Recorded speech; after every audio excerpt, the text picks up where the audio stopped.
Bertemu lagi dalam seri video filsafat untuk pemula, di mana kita masih meneruskan pembahasan kita tentang aliran-aliran utama dalam bidang filsafat.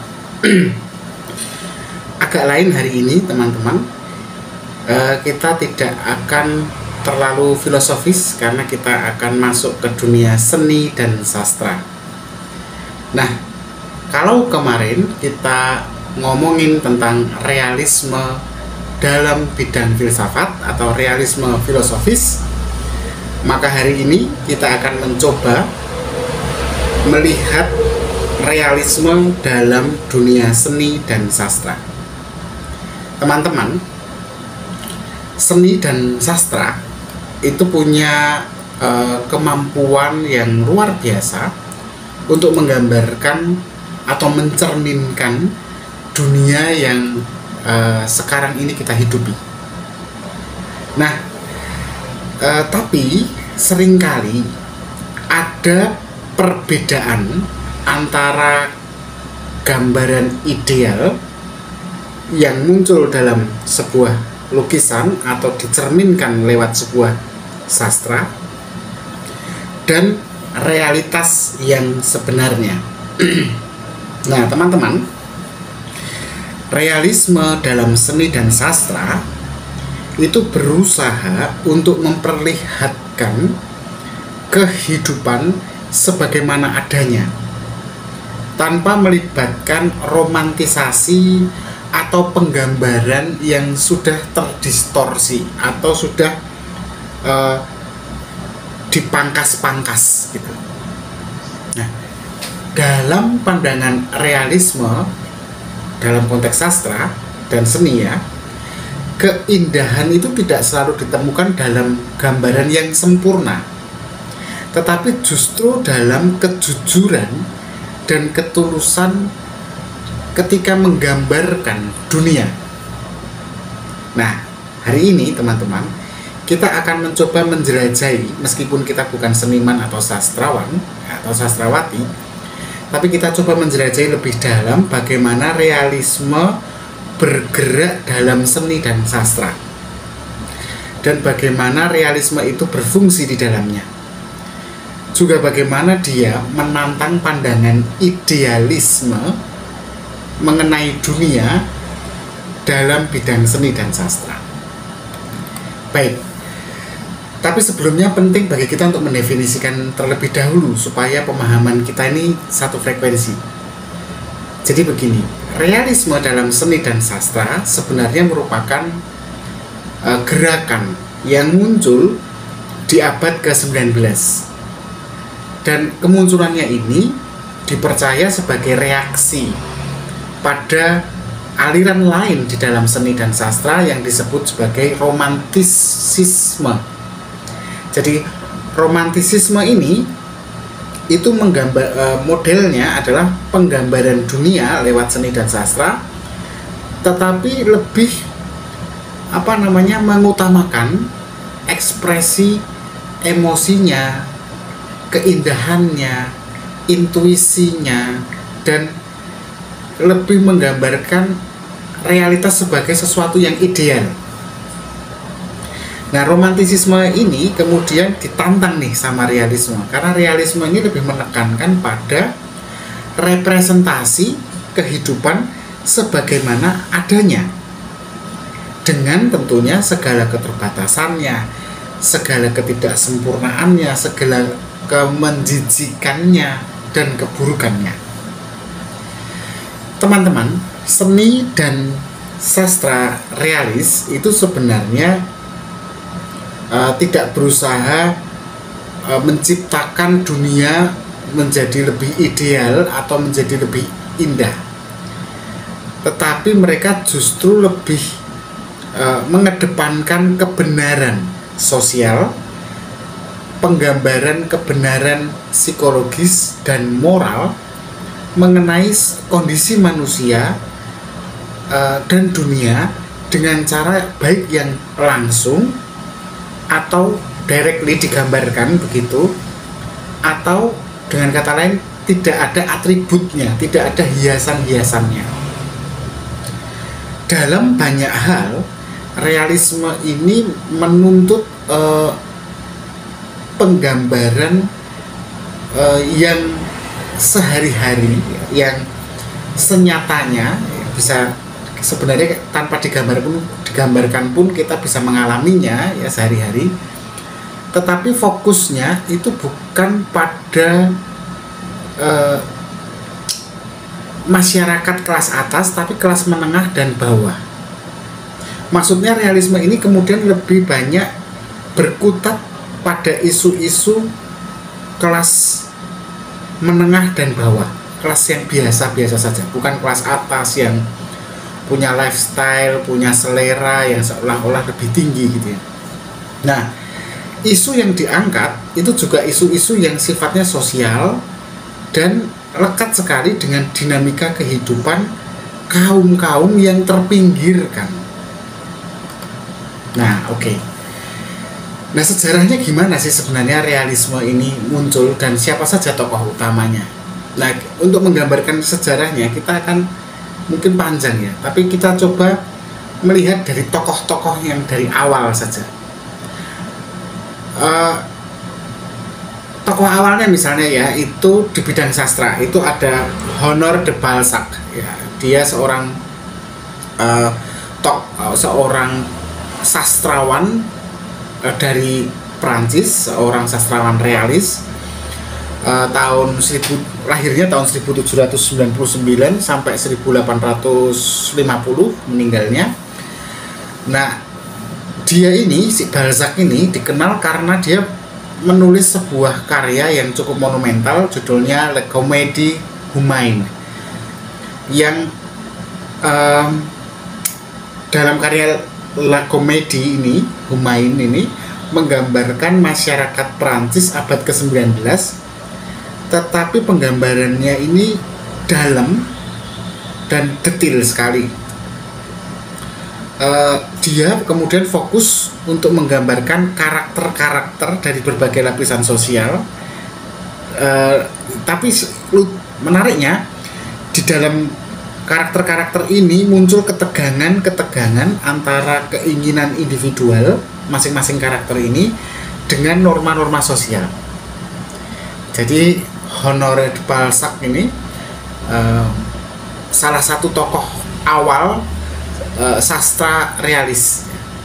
Kemudian di tempat yang lain lagi ada Gustave Flaubert ya. Ini generasi selanjutnya yang lahir tahun 1821 sampai 1880. Dia juga menulis novel berjudul Madame Bovary. Nah, dalam novelnya ini ada penggambaran wanita ya, seorang wanita yang kecewa dan merasa tidak puas dengan kehidupan rumah tangganya. Nah, dalam karya Flaubert ini dia memperkenalkan semacam analisis yang tajam mengenai kelas sosial dan masalah-masalah psikologis yang menyertai kehidupan manusia sehari-hari. Itu dua tokoh yang saya rasa bisa membantu kita untuk mengenal sejarah awal realisme dalam sastra. Kalau dalam seni bagaimana? Dalam seni ada Gustave Courbet ya, lahirnya tahun 1819 ya, meninggalnya 1877. Nah, Gustave Courbet ini pionirnya dalam gerakan realisme dalam seni ya. Dia melukis dengan sebuah lukisan berjudul The Stone Breakers, dan ada juga lukisan lain ya, Burial at Ornans ya, yang di dalam lukisan itu dia menampilkan kehidupan buruh pekerja gitu ya, dan orang-orang biasa yang mana dia lukiskan apa adanya tanpa ada upaya untuk seolah-olah mengherokan atau mengidealkan mereka. Sebenarnya karya Courbet ini itu menggambarkan satu penggambaran yang jujur mengenai betapa sulitnya ya hidup kelas pekerja pada tahun-tahun itu ya, tahun 1800-an, tanpa ada embel-embel romantisasi atau kebanggaan sebagai seorang buruh atau yang lainnya. Kemudian ada juga seniman lain di awal-awal realisme dalam seni, namanya Jean-François Millet, yang lahirnya 1814 sampai 1875, sejaman sebenarnya dengan Gustav Courbet. Di mana Millet ini, kalau tadi Courbet di kelompok buruh ya, buruh pabrik gitu ya, kalau ini dia lebih ke pertanian ya.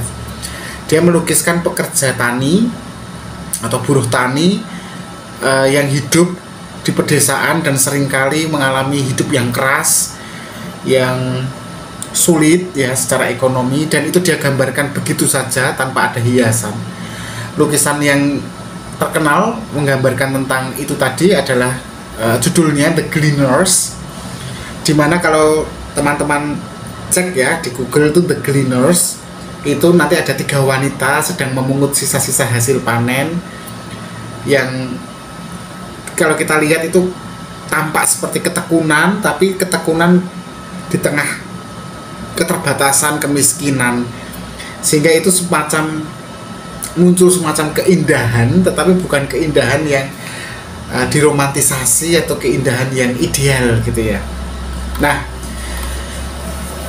dari itu semua saya mengesankan kepada saya ada 4 hal paling tidak yang menjadi prinsip-prinsip utama dalam realisme di bidang sastra dan seni ya. Yang pertama adalah mengenai pencitraan, karakternya itu gini, pencitraan atau penggambarannya itu terperinci, detil, dan jujur. Jadi aliran realisme ini itu memang menekankan pentingnya penggambaran keseharian secara mendalam dan realistis. Tidak ada yang hiperbolik ya, yang dibesar-besarkan, tidak ada yang dihias-hias, tidak ada sesuatu yang dibuat-buat, hanya kehidupan yang nyata dan apa adanya. Maaf. Dan itu bisa berarti dalam lukisan atau dalam sastra itu yang menggambarkan ketidakadilan sosial, kemiskinan, dan masalah psikologis yang kompleks dengan apa adanya begitu saja. Detil juga. Kemudian yang saya tangkap dari realisme dalam bidang sastra dan seni itu juga ada kesan fokus ya pada jadi selera fokus dari realisme ini pada kelas sosial bawah ya, menengah juga, tapi kebanyakan itu kelas bawah. Karena ini berbeda dengan karya-karya aliran romantisme ya, yang lebih banyak fokus pada kehidupan bangsawan, gambar-gambar pahlawan perang, jenderal-jenderal perang gitu. Kalau realisme itu justru menggali kehidupan kelas bawah dan menengah yang diabaikan, yang kadang tidak tertangkap oleh seni dan sastra adiluhung ya, dimana di situ tampak sekali karakter yang manusiawi, yang apa adanya, yang penuh dengan tantangan hidup yang memang nyata gitu. Kemudian realisme dalam bidang seni dan sastra itu juga karakternya yang terkesan bagi saya, yang mengesan dalam diri saya itu adalah polanya itu tentang, atau isinya itu seleranya tentang kritik sosial biasanya dan kritik-kritik moral. Jadi memang kalau kita perhatikan itu realisme memang sering digunakan untuk mengeksplorasi masalah sosial dan politik.